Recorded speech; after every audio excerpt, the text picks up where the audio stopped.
Dans ce cas-là, Peterson nous explique que quand on fait mal les choses, quand on ne réussit pas, ça devient très douloureux d'avoir autour de nous des personnes qui, elles, réussissent. And so part of the reason that people want to tear things down is so that they don't have anything to contrast themselves against and to feel bad, and that's exactly what's happening here. C'est tout simple, mais pourtant ce sont des mécanismes qui sont très profonds. Ce qu'il dit, c'est que leur simple existence, à ces gens-là qui ont réussi, se met à nous juger, présente une forme d'idéal, et ça va vite de vouloir détruire cet idéal.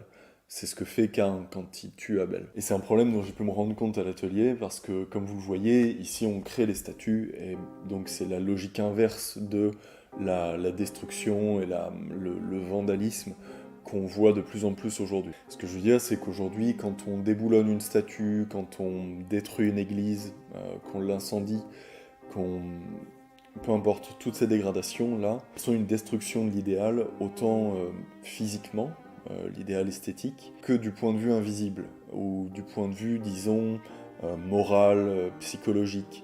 C'est une destruction également de ces personnages-là par la destruction physique. D'ailleurs, leur destruction justement immatérielle comme ça peut se faire aussi indépendamment de dégradation.